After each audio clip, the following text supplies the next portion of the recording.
অনেকেই আসলে মনে করে বালি কিনলাম, সিমেন্ট কিনলাম, পাথর কিনলাম, ইচ্ছা মতো মিক্সিং করলাম, দেন ঢালাই তো হয়েই গেল। না, আসলে এটা ভুল। আপনারা হয়তো জানেন না, কংক্রিটের কিন্তু নিজস্ব স্ট্রেংথ আছে, যে সে কতটুকু চাপ শক্তি রেজিস্ট করতে পারবে, সেই অনুযায়ী কিন্তু ডিজাইনগুলো করা হয়। আপনি যদি ইচ্ছা মতো মেটেরিয়াল মিক্সিং করেন এবং ঢালাই করেন, তাহলে আপনার ভবনের লাইফ সাইকেল কিন্তু আপনি কমিয়ে ফেললেন। আপনি কিন্তু এটা বুঝবেন না।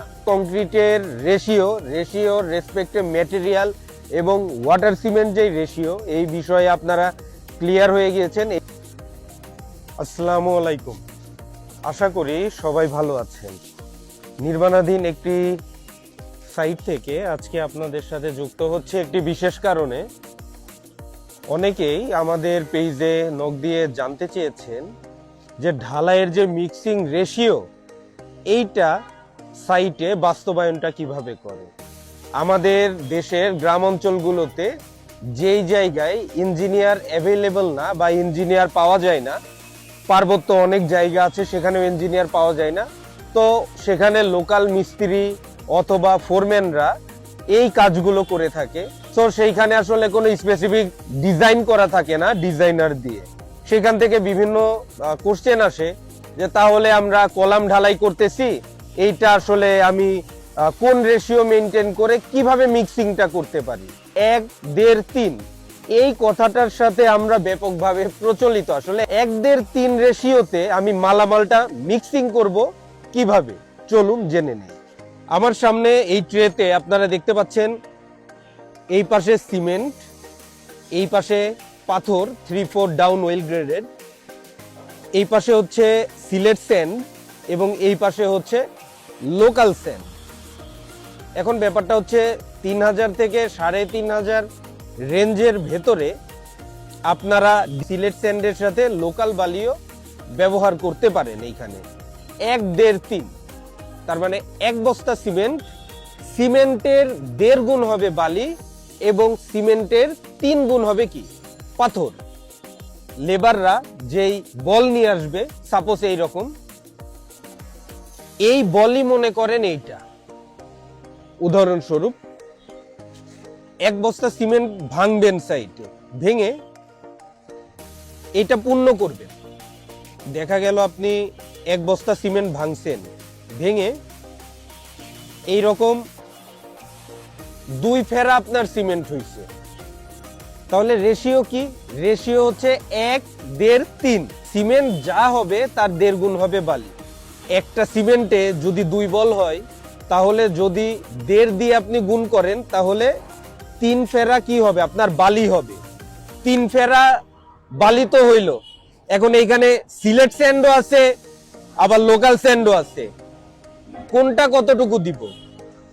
নিয়ম হচ্ছে 3 ভাগের 2 ভাগ আপনি ব্যবহার করবেন সিলেট বালি। এই যে 1,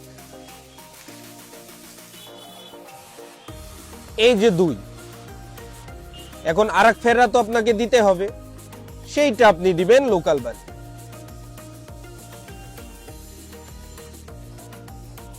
এই যে, তাহলে আপনার কিন্তু বালি ব্যবহার করা শেষ। পাথর একদমই সহজ, যেহেতু 2 ফেরা সিমেন্ট হয়েছিল 1 বস্তা সিমেন্ট ভেঙে, তার জন্য কি আমরা 1.5 গুণ বালি দিলাম।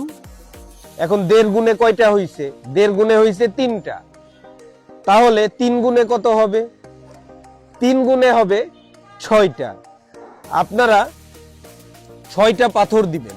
এই যে 1 ফেরা পাথর হইল, এইরকম 6 ফেরা আপনারা পাথর দিবেন। তাহলে কি আপনার 1 বস্তা সিমেন্টের সাথে 3 টুকরি বালি এবং 6 টুকরি পাথর হইল।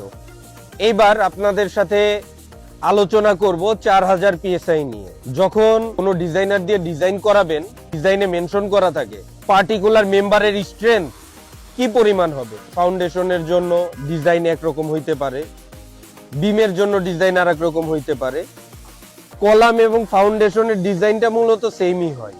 সো দেখা যায় যে কলাম এবং ফাউন্ডেশনটা টাইল ক্যাপ হইতে পারে, ফুটিং হইতে পারে, এগুলো অ্যারাউন্ড 4000 PSI ম্যাক্সিমাম ডিজাইন করে থাকে।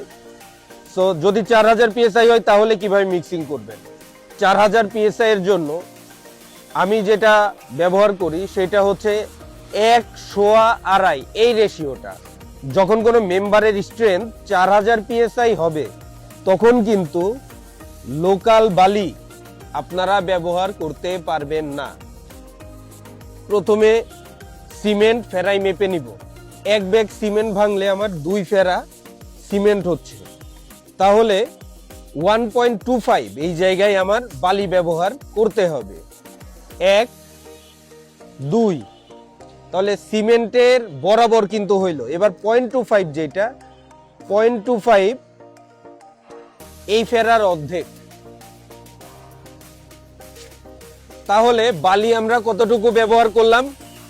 বালি আমরা ব্যবহার করলাম এই ফেরার 2 ফেরা পূর্ণ বালি এবং 1টি ফেরার অর্ধেক বালি। আমার পাথর ছিল সিমেন্টের 2.5 গুণ, 2.5 গুণে আমার পাথর হয় 5টা। এইরকম 5 টুকরি আমার পাথর ব্যবহার করতে হবে।